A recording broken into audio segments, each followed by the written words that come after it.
Hello.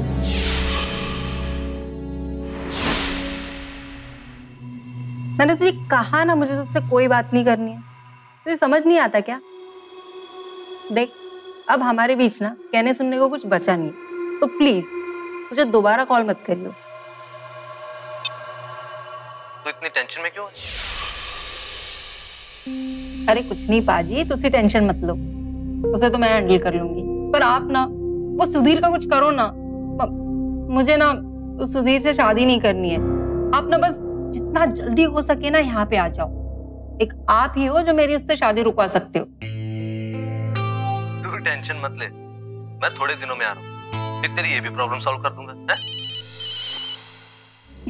एक minute. Hello. मुझे एक बार मिलने आ जाओ बस। आई प्रॉमिस उसके बाद मैं तुमको कभी परेशान नहीं करूंगा। प्लीज मुझे एक बार मिल लो प्लीज। मैंने कहा ना मुझे तुझसे कोई बात नहीं करनी है। आखिरी बात, मुझे प्लीज मिलने आ जाओ, वरना वरना क्या? मैं मार दूंगा अपने आपको। ये मरने की धमकी ना तू मुझे मत दे। मैं धमकी नहीं दे रहा हूँ गुनीत। मुझे तुझसे मिलने में कोई इंटरेस्ट नहीं है। ठीक है। मनु, मनु, मनु, ये गोली चलने की आवाज थी। हेलो मनु, तुम उधर हो? Manu, hello, hello. क्या हुआ? फिर से उसी का फोन था क्या? सब गड़बड़ हो गई। हुआ क्या? वो मनु ने अपने आप को गोली मार दी। क्या? उसने खुद को मार दिया। अब क्या होगा? मैं क्या करूं? मुझे कुछ समझ नहीं आ रहा है। देख, तू टेंशन मत ले, शांत हो जा। वो मजाक कर रहा होगा, वो तुझे सिर्फ डरा रहा होगा, कुछ नहीं। ये लाइट को क्या हो गया? माँ, माँ, माँ, ये लाइट को क्या हुआ? माँ, ये लाइट को क्या हुआ है? माँ, कहाँ हो आप? अरे क्या हुआ बेटा, तू क्यों घबरा रही है? लेकिन ये लाइट गई कैसे? कुछ नहीं, फ्रिज खराब हो गया था, इलेक्ट्रिशियन को बुलाया है। क्यों परेशान हो रही बेटा?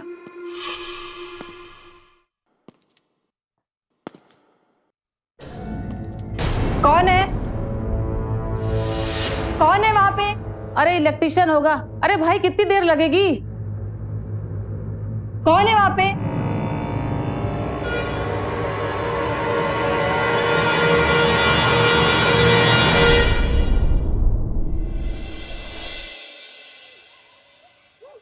अरे ये अंधेरा कैसे?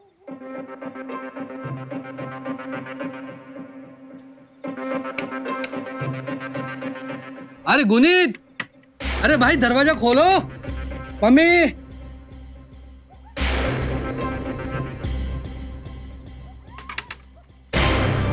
मम्मी,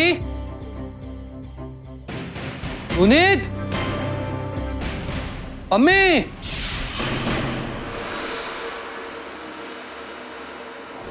क्या?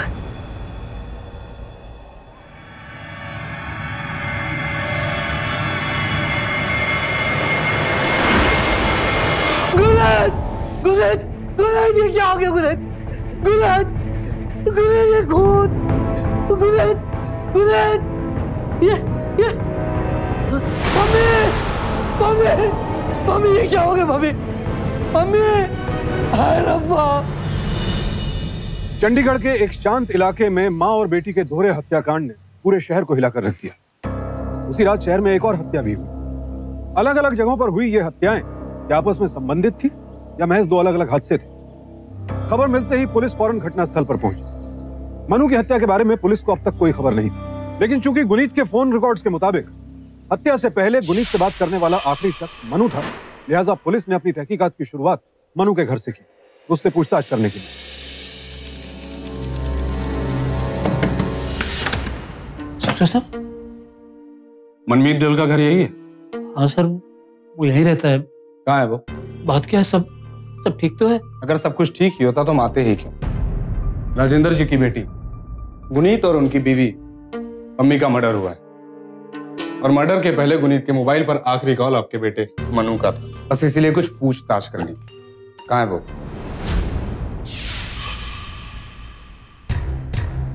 इसमें तक घबराने की क्या बात है? इसमें से मनु कौन है? जी, ये मनु है।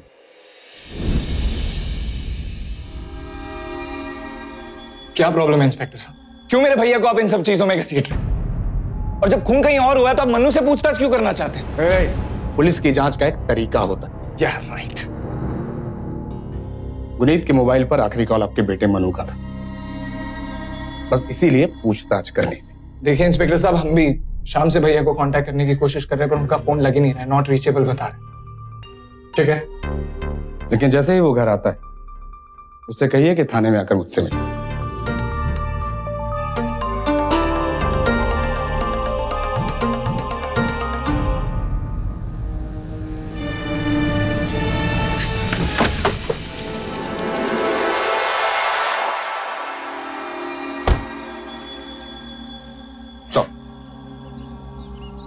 क्या हुआ?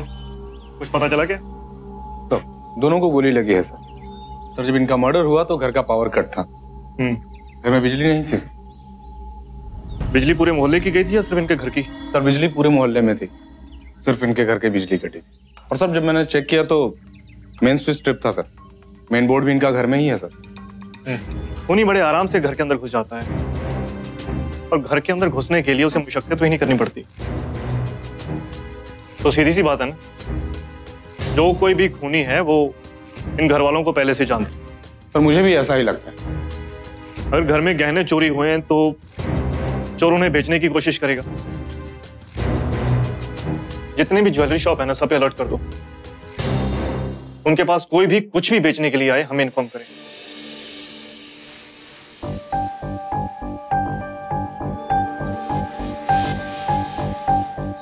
हेलो सर जी, ये मन्नू की गड्डी तो मिल गई है, पर मन्नू का कोई अता पता नहीं है, और ना ही उसके मोबाइल का जी। यही कोई 2 किलोमीटर दूर होगी जी।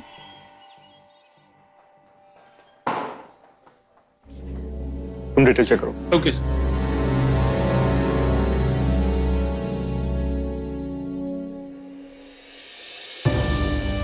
जी मैं बलबीर सिंह, सीनियर इंस्पेक्टर।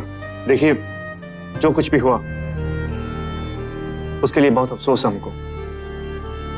ये मनमीत और गुनीत काफी दिनों से एक दूसरे को जानते थे। हाँ,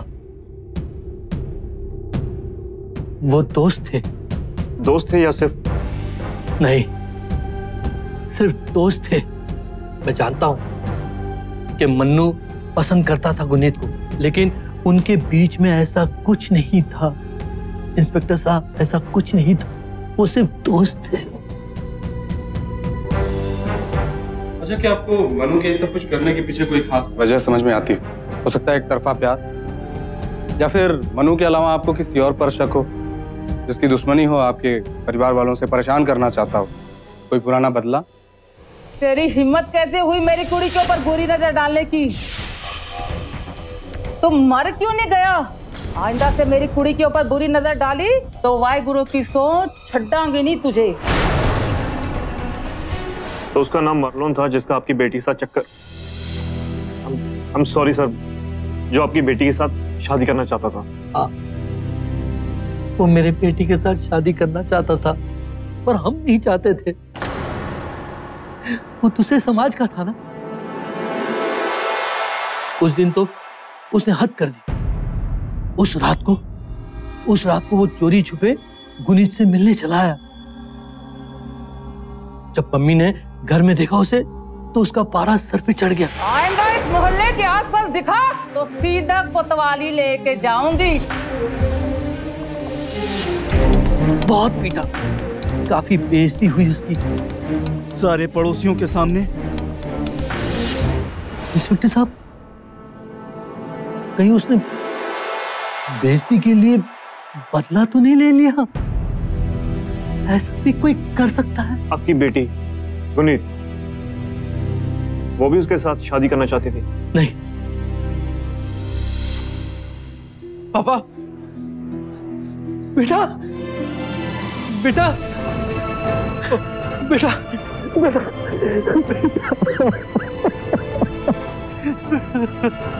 I'm sorry पापा। चला गया था बेटा, मुझे बहुत पहले आ जाना चाहिए था पापा। I'm sorry.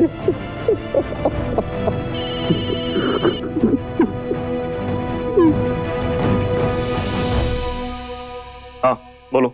Ji inspector, murder 9 साढ़े 9 के बीच हुआ और गोली .35 कैलिबर गन से चली है। Thank you doctor, thank you very much. Amit. जी सर। मार्लन को ढूंढो, उसे पूछताछ के लिए हम बुलाओ। वो इस केस की अहम कड़ी है। Do it fast. Yes sir. बोल क्या किया तूने मेरे भाई के साथ? क्या किया तूने उसके साथ? बोल कहाँ है वो? बोल मुझे।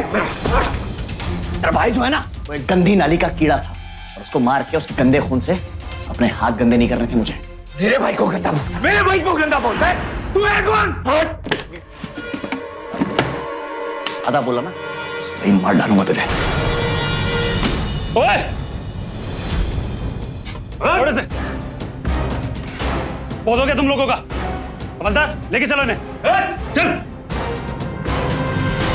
मार्लन और मनु, ये दोनों इस केस के मुख्य संदिग्ध, लेकिन पुलिस मार्लन पर ज्यादा ध्यान केंद्रित कर रही थी क्योंकि मार्लन के पास से एक पिस्तौल बरामद हुई थी और पुलिस को शक था कि ये वही पिस्तौल थी जिससे ये दोनों कत्ल किए गए थे और पुलिस को पूरी उम्मीद थी कि फॉरेंसिक रिपोर्ट से भी ये बात साबित हो जाएगी और वो आसानी से मार्लन के खिलाफ चार्जशीट दायर कर सकेंगे। दूसरी तरफ पुलिस ने इस केस की दूसरी अहम कड़ी मनु की तलाश भी जारी रखी, लेकिन उसका कहीं कोई अता पता नहीं। इधर सुमित के आने से इस केस को नया आयाम मिल गया। सुमित ने पुलिस को बताया कि मनु ने उसी रात आत्महत्या कर ली थी जिस रात पम्मी और गुनीत के कत्ल हुए। लेकिन क्या यह सच था? अगर हाँ, तो मनु की लाश कहाँ थी? क्या वाकई ये दोनों कत्ल मार्लन ने किए थे? हर नई कड़ी के साथ ये केस सुलझने के बजाय और उलझता जा रहा था। जब गुनीत को मनु का फोन आया, तुम उसके साथ चैट कर रहे थे? जी। टाइम क्या रहा होगा उस वक्त? यही कोई 8:40 इंडियन टाइम। मैं गुरमीत से बात कर रहा था। मनु बार बार फोन करके तंग कर रहा था। फिर गुरमीत ने बताया कि मनु ने अपने आप को गोली मार ली और उसी बीच डोरबेल की आवाज आई थी। फिर अचानक से बीच में चैट डिस्कनेक्ट हो गई। मैंने वापस कनेक्ट करने की बहुत कोशिश की लेकिन नहीं हुई। फिर मैंने गुरमीत को फोन किया, उसने कोई आंसर नहीं दिया। शायद इसलिए नहीं आंसर किया क्योंकि तब तक वो उसे मार चुके थे। इंस्पेक्टर साहब, आप प्लीज उन कातिलों को जरूर पकड़िए। मैं यकीन के साथ कह सकता हूँ कि ये मर्डर है। उन्होंने जानबूझ के मेरी बहन और मेरी माँ को मारा है। पर जो कुछ ये कह रहा है सच है और मनु ने खुदकुशी की है, तो जाहिर सी बात है उसकी लाश वहीं कहीं होगी। तुम एक काम करो, पूरे इलाके की तलाशी लो। Yes sir. एक बात बताओ, ये गुरनीत और मार्लन के बीच कोई रिश्ता था क्या? वो एक दूसरे को बहुत पसंद करते थे। क्यों भाई मार्लन, वो क्या हुआ था भाई तेरे और मन्नू के बीच में उस रात को? वो कुछ पता है तुम्हें कि गुनीत को किसने मारा? वो हुआ क्या था उस रात? ओए तूने ही ना गुनीत और उसकी मां को मारा है और मारने के बाद जो है चोरी भी किया वहां से। मैं और गुनीत अगले महीने शादी करने वाले थे। हम लोगों ने फैसला किया था कि शादी करके एक नई जिंदगी शुरू करेंगे और इस पूरी दुनिया से दूर चले जाएंगे, इस सारे पागलपन से दूर। सार मैं उससे प्यार करता था साहब, मैं क्यों मारूंगा उसे? ओए ये बता, ये तेरे और मन्नू के बीच में जो दुश्मनी थी ना भाई, क्या थी मेन वजह? गुनीत मुझसे शादी करना चाहती थी, मुझसे प्यार करती थी, उससे नहीं करती थी। इसके दर्द इस बात को लेके तुम्हारे बीच में झगड़ा होता रहता था? हाँ सर, बहुत बार सर उसने धमकी दी मुझे और उसके साथ और उसके बड़े भाई के साथ एक बार मारपीट भी हुई थी सर मेरी।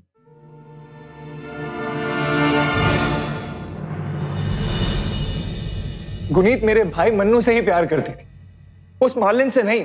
उस मार्लिन से तो वो अपना पीछा छुड़ाना चाहती थी। वो जलता था मेरे भाई से।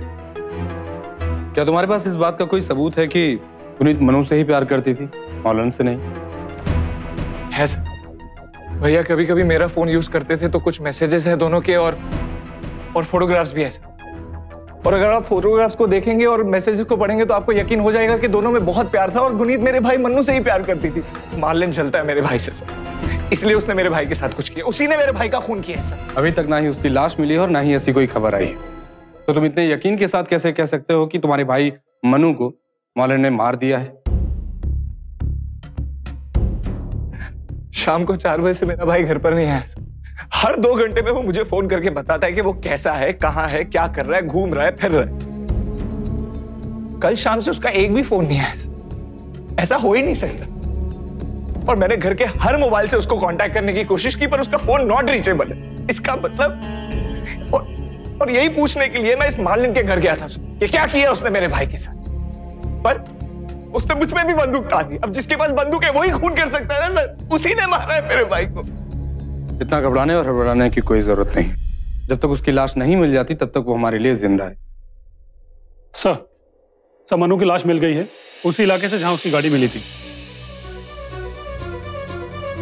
देखा, मैंने कहा था ना आपसे, उस मार्लिन ने मार डाला मेरे भाई को। सर आप इसकी बात का कोई यकीन मत करिएगा, आप उसको फांसी दिला दीजिएगा, उसको जेल में डाल दीजिएगा सर। देखिए, उसने मार दिया मेरे भाई को।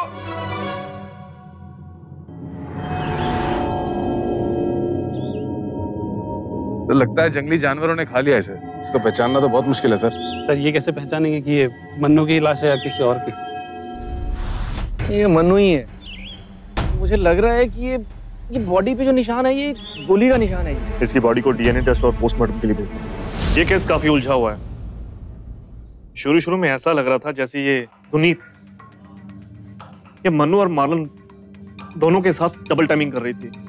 जब एक को सिलेक्ट करने का टाइम आया तो इसने मार्लिन को चूज किया। मन्नू से ये बर्दाश्त नहीं हुआ और उसने खुदकुशी कर ली। सर मुझे खुदकुशी से ज्यादा जो है ये हत्या का मामला लगता है और सारा शक जो है मार्लोन की तरफ जाता है। हमें जो है उसके पास से गन भी तो बरामद हुई है। जब तक फोरेंसिक रिपोर्ट नहीं आ जाती हम पक्के तौर पे नहीं कह सकते ये वही गन है जो मार्लिन ने यूज की है। और कोई इस हत्या को अंजाम क्यों देगा जी? मुझे लगता है जी ये मार्लोन जो है उसकी माँ को मारने गया होगा। गुनीत बीच में आ गई, उसने उसको भी मार दिया। नहीं, इतनी छोटी सी बात के लिए वो उसे मार देगा ये मुझे हजम नहीं हो रहा है। वो उसको प्यार करता था, उससे शादी करना चाह रहा था वो। हाँ, मेरा दूसरा सस्पेक्ट मन्नू है। हो सकता है उसने जलन के मारे गुस्से में आके मम्मी और गुनीत को मार दिया हो। ऐसा कैसे हो सकता है जी? एक ही टाइम पर एक आदमी दो जगहों पर कैसे हो सकता है? 8:35 पर वो आदमी खुदकुशी वाले इलाके में था और 5-7 मिनट में वो गुनीत के घर में कैसे पहुंच सकता है?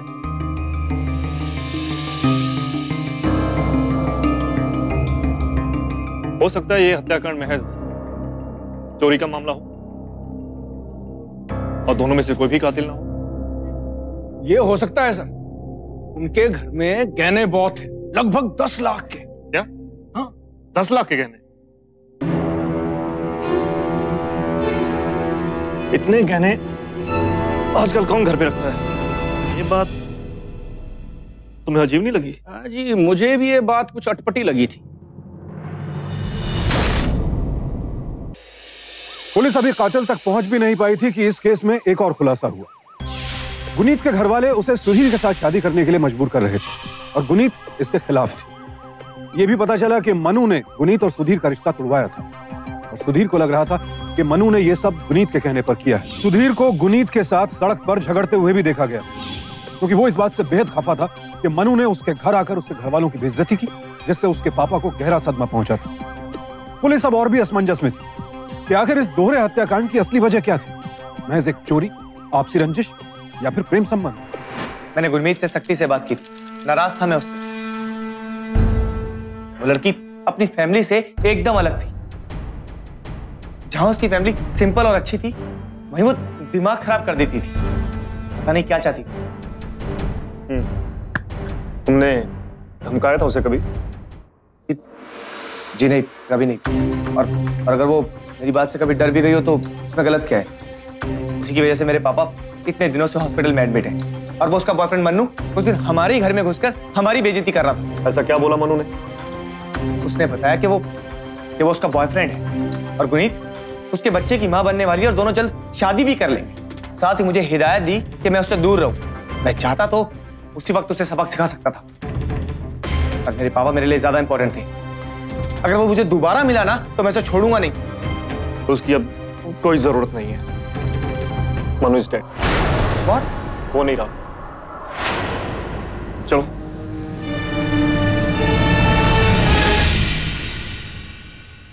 इंस्पेक्टर मार्लोन के पास से जो गन मिली है वो मर्डर वेपन नहीं है, वो कोई सस्ती गन है। घाव को देखकर पता चलता है कि गोली .35 या उससे ज्यादा कैलिबर की गन से चली है। तो इसका मतलब खून मार्लोन ने नहीं किसी और ने किया है। और गोली करीब 50 मीटर की दूरी से चली होगी। 50 मीटर? पर ये तो खुदकुशी का मामला है ना। खुदकुशी नहीं, मर्डर। कोई आदमी भला खुद को 50 मीटर की दूरी से गोली कैसे मार सकता है? एक बात जो सबसे ज्यादा इंपॉर्टेंट है, जिस मर्डर वेपन का इस्तेमाल उन दोनों औरतों को मारने में किया गया, उसी मर्डर वेपन का इस्तेमाल इस लड़के को मारने में किया गया। तो इसका मतलब मनु का कत्ल हुआ है, उसने खुदकुशी नहीं की है। इस केस का परिदृश्य अब और भी जटिल होता जा रहा था। अब तक तो पुलिस गुनीत और पम्मी के हत्यारे को ढूंढ रही थी और यह मानकर चल रही थी कि मनु ने आत्महत्या की थी। लेकिन अब एक नया सवाल आकर खड़ा हो गया। पता चला कि मनु ने आत्महत्या नहीं की थी, उसकी हत्या की गई थी। आखिर किसने की यह हत्या? पुलिस के सामने दो संदिग्ध थे, मार्लन और सुधीर। यह केस अब एक अनसुलझी गुत्थी बन चुका था। क्या ये हत्याएं महज चोरी के लिए की गई थी? अगर हाँ, तो फिर मनु को किसने और क्यों मारा? इस केस के सुलझने की उम्मीद तब जगी जब गुनीत की पड़ोसन वापस घर लौटी और पता चला कि उनके घर के बाहर गलियारे में सीसीटीवी कैमरा लगा।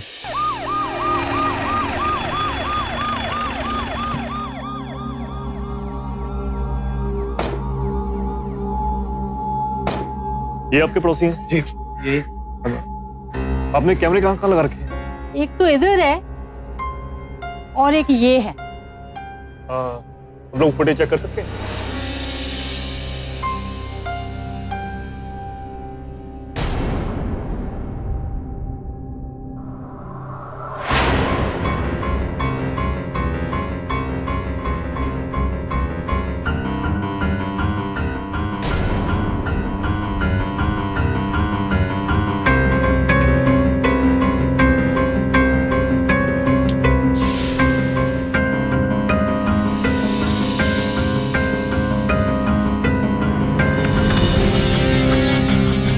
लाइट जाने के बाद आपके कॉरिडोर की लाइट बंद हो गई है। इतने अंधेरे में इसके आगे क्या हो कुछ पता नहीं चल रहा। इसका मतलब डॉक्टर सही था, कत्ल रात 9 बजे के करीब हुआ है। राजेंद्र जी के घर पहुंचने से पहले इसके पास काफी समय था जिसमें ये चोरी और कत्ल दोनों कर सकता था। ये 8:40 पे घर पे घुसा है और राजेंद्र जी 9:30 पे। हाँ जी। हमें इस फुटेज को एग्जामिनेशन के लिए लैब में भेजना होगा। रिवाइंड करो, स्टॉप करो, थोड़ा जूम करो। एक काम करो, इसकी फोटो हर जगह छपवाओ। जल्दी से जल्दी ढूंढो इसको। Sure sir.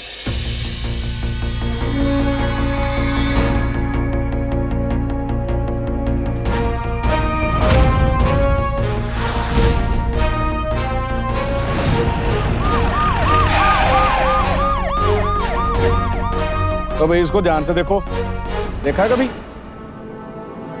यही पास में इलेक्ट्रॉनिक की दुकान में काम करता है। सर ये तो गुरु की तस्वीर है। मेरी इलेक्ट्रिक शॉप पर ही काम करता था। बड़ा अजीब सा इंसान था सर। मेरा इस पर कभी भी पूरा विश्वास नहीं हुआ। वो कभी भी गायब हो जाता था अचानक से। तुम्हें इसका पता मालूम है? हमारे पास कोई पता नहीं है सर।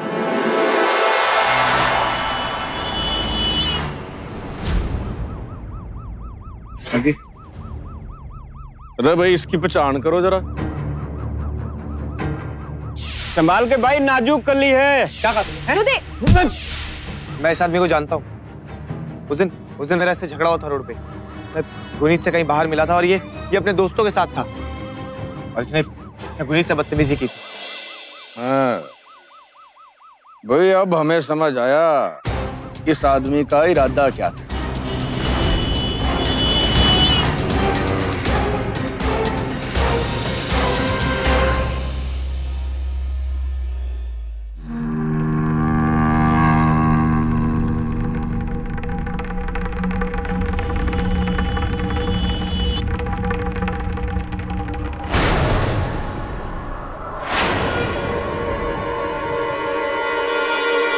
ये तो ये पकड़ो इसे।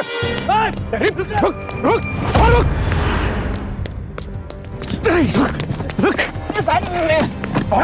हटो पीछे। कोई नहीं मारेगा भाई, कोई नहीं मारेगा, आराम से बैठो। अब सच सच बता दो कि उस रात हुआ क्या?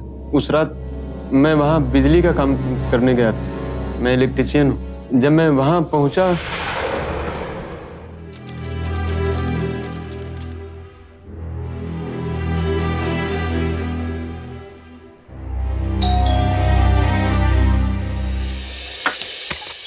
हाँ जी।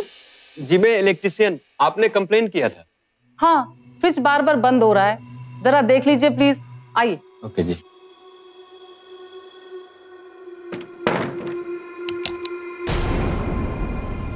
अरे जाइए ना, वो है देखिए।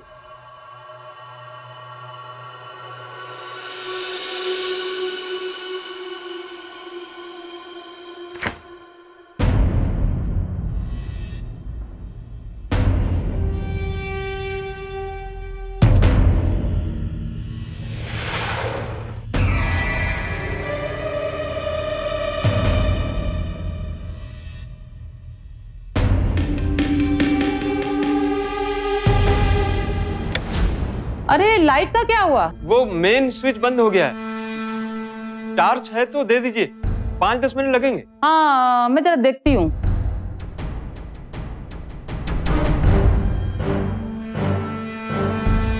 माँ ये लाइट को क्या हुआ? बस मैं उसके बाद वहां से निकला और दोबारा कभी नहीं गया साहब। मैंने तो कुछ झुमके चुराए थे साहब। अच्छा मेरी बात सुनो, ये सुधीर को फोन करके बुलाओ। ये गुरु वही आदमी है जिसका उस रात को झगड़ा हुआ था।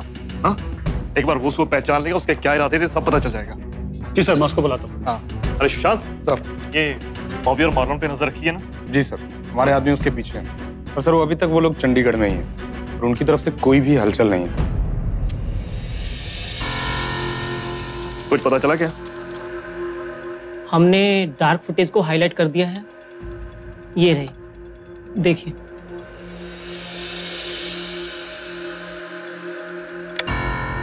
तो तुम कहना चाहते हो गुरु 8:46 पे घर पे घुसा था? इतने कम टाइम में वो किसी को नहीं मार सकता। आगे देखिए।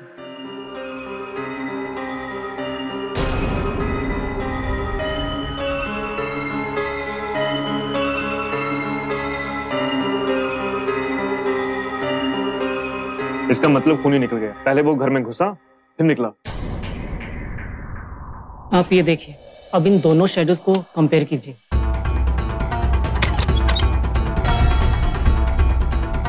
ये दो अलग अलग लोग हैं। जी हाँ, फुटेज तो यही कहते हैं। ठीक आधे घंटे बाद राजेंद्र जी आए, यानी 9:20। राजेंद्र जी के घर पहुंचने से पहले इसके पास काफी समय था जिसमें ये चोरी और कत्ल दोनों कर सकता था। इसका मतलब खूनी गुरु नहीं, कोई और है। सर, सुधीर।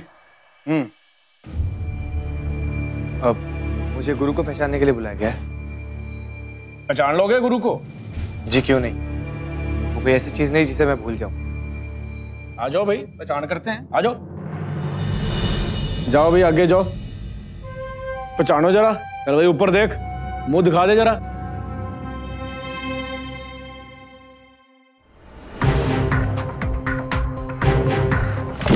ओए, ओए, देख के चल। जी मैंने देखा था इसे उसी घर में जहां खून हुआ था। ये तो वही है जब हमारा झगड़ा हुआ था, लड़की को डरा धमका रहा था साहब। गुनीत, तुम हद से आगे बढ़ रही हो। संभाल के भाई, नाजुक कर ली है। क्या बोल रहे हैं? नहीं मैं सच बोल रहा हूँ साहब। ये वही है साहब, इससे पूछताछ कीजिए साहब। पागल हो गए सर, ये पता नहीं क्या बोले जा रहा है। तो बैठ जा भाई, बैठ जा। आओ जी, थोड़ी बातचीत कर लेते हैं। आ जाओ सब। कोई बात नहीं, आ तो जाओ, दो गल्ला कर लेंगे सब। आप मेरी बात तो सुनिए। बैठ जा पहले। देखिए, क्योंकि उसे पता है कि मैंने उसके खिलाफ गवाही दी थी। अब इन सब में वो मुझे घसीट कर फंसाने की कोशिश कर रहा है। वो गुनीत से बदतमीजी कर रहा था, इसलिए मैंने उसे मारा। वो इसी का बदला ले रहा है। अब मैं जा सकता हूँ? काका बैठ जा भाई। अच्छा ये बता भाई, उस दिन तू कहाँ जा रहा था जब गुरु के साथ तेरा झगड़ा हुआ? अच्छा गुनीत भी वही थी ना, उसके साथ भी कोई झगड़ा हुआ क्या? आप मुझसे ये सब क्यों पूछ रहे हो? कहीं आपको वो गुरु की बातों पर विश्वास तो नहीं करे ना? देखिए, मुझे मेरे लॉयर से बात करनी पड़ेगी।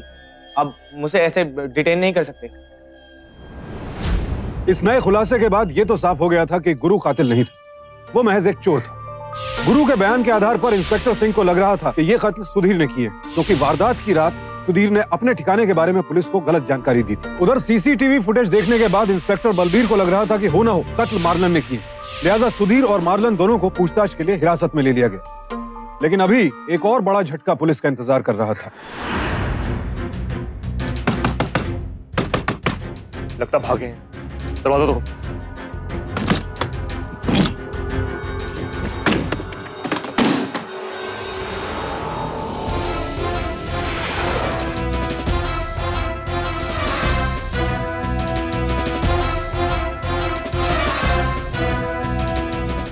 He's dead.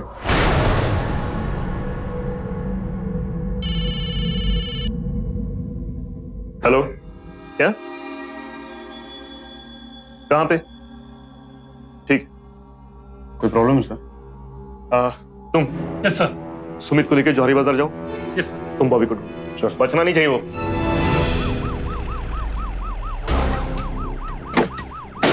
क्या हुआ?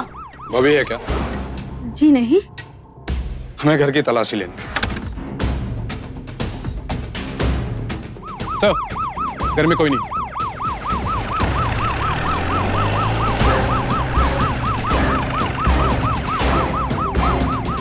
सर वो घर पर नहीं है और मैंने उसका लोकेशन ट्रेस कर लिया और मैंने इंस्पेक्टर सिंह को इन्फॉर्म भी कर दिया है, किसी भी वक्त वो उस तक पहुंचता ही होगा। Sir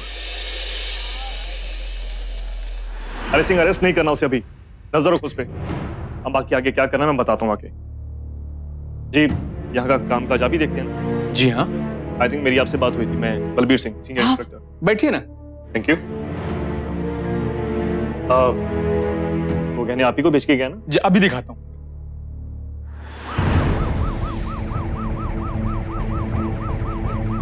sir, Sumit. बुलाओ। हाँ सुमित, तुम्हारे घर से जो गहने चोरी हुए पहचान लोगे? जी जी बिल्कुल। क्या ये वही गहने जो दुबई से तुमने अपनी बहन के लिए भेजे थे? जी ये वही है।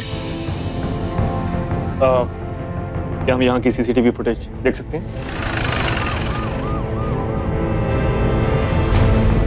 यही रहा वो। सर अरेस्ट कर लेते हैं। नहीं नहीं, मुझे देखना है कि वो किधर जा रहा है। उसको फॉलो करो।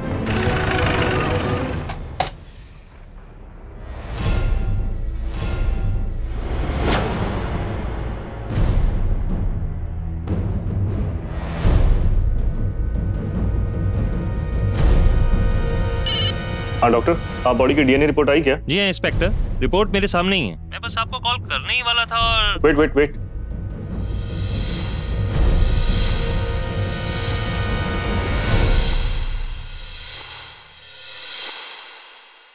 लेट मी गेस, वो लाश मन्नू की नहीं है। हाँ, लेकिन आपको कैसे पता चला?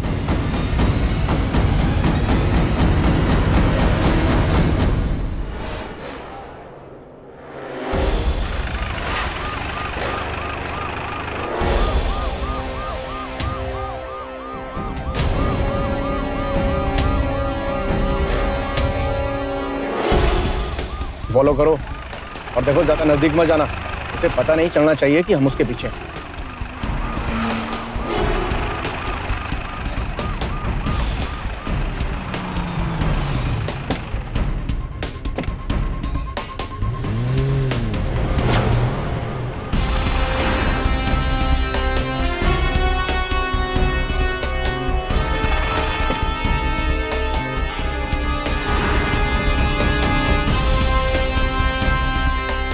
हेलो, क्या खबर है? सर ये बॉबी किसी अंडर कंस्ट्रक्शन बिल्डिंग में घुस गया है। कितना क्लोज है? अभी कर लेते हैं जी।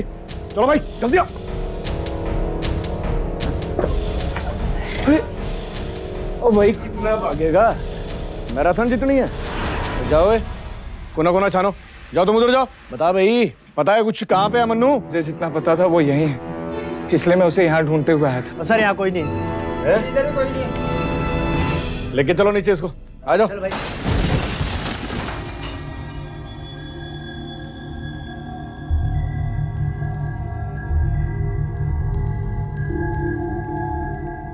वो बैठा है, पकड़ो उसे, पकड़ो।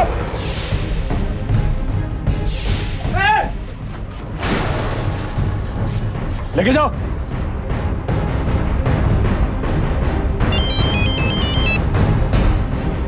हाँ बोलो। मन्नू और बॉबी दोनों को पकड़ लिया जी। Very good. कई उलझनों और उतार चढ़ावों के बाद आखिरकार असली कातिल का चेहरा सामने आ ही गया और यह सबके लिए बेहद चौंकाने वाला था।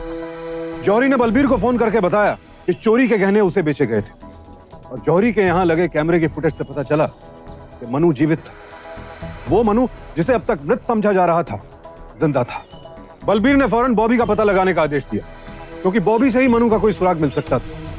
मार्लन की हत्या का जिम्मेदार भी मनु को ही पाया गया। उसने मार्लन की हत्या गुनीत के कारण मार्लन से ईर्ष्या की वजह से की थी और जिस व्यक्ति का शव जंगल से बरामद हुआ था उसकी हत्या भी मनु की पिस्टल से ही हुई। और ये तो मनु द्वारा किए गए खौफनाक हत्याकांड की जड़ तक पहुंचने की महज शुरुआत भर थी। मैं बस उसे धमका रहा था सर। मुझे लगा कि ऐसा करने से वो मुझसे मिलने आ जाएगी, लेकिन वो नहीं मानी सर। मैंने सोचा कि मैं इसे सबक सिखाऊंगा सर। क्या ये तुम्हारा आखिरी फैसला है? हाँ ठीक है।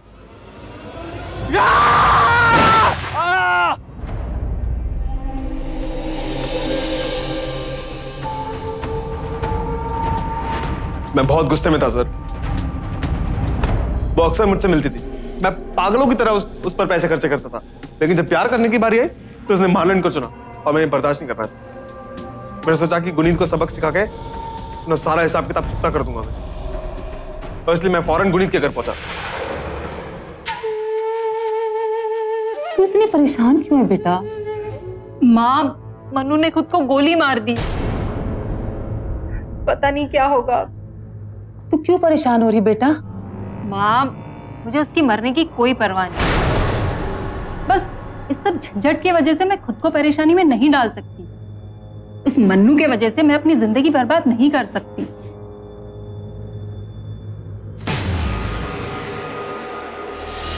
कौन है?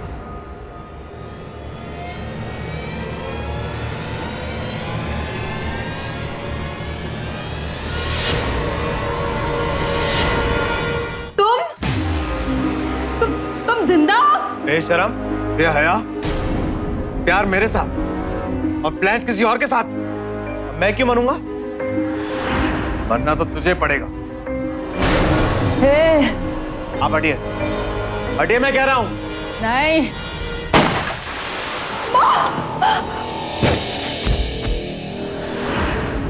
रुक दो।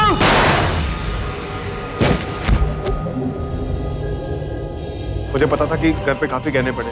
गुनीत ने बताया था मुझे। मैंने सोचा कि मैं उससे भी चुरा लूंगा और अपने नुकसान की भरपाई करूंगा। मेरे सारे उधार भी चुक जाएंगे। और वैसे भी मैंने उस पर बहुत खर्चा किया था सर। मैंने सिर्फ वही लिया जो मुझे मिलना चाहिए था, जो मेरा हक था। और उस दिन जब मैं गुनीत को गोली चलाकर डरा रहा था तो वो गोली गलती से उस आदमी को लग गई। मैंने उस आदमी की लाश अपनी गाड़ी के पास ही फेंक दी और उसका चेहरा खराब कर दिया ताकि पुलिस अगर उस लाश को देखे तो उसे यही लगे कि वो मेरी लाश है। एक लड़की से बदला लेने के लिए तुमने 4 लोगों को मार दिया। क्या लग रहा तुम्हें?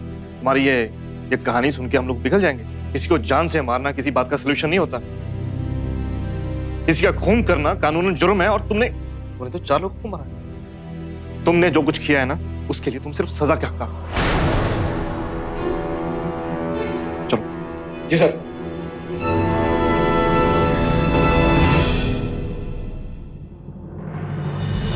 मनु को इन तमाम हत्याओं के लिए आईपीसी की धारा 302 के तहत सजाए मौत दी गई। उसके भाई बॉबी को पुलिस को झूठी जानकारी देने और तहकीकात को गुमराह करने के लिए आईपीसी की धारा 201 के तहत जुर्माने और 5 साल कैद की सजा सुनाई गई।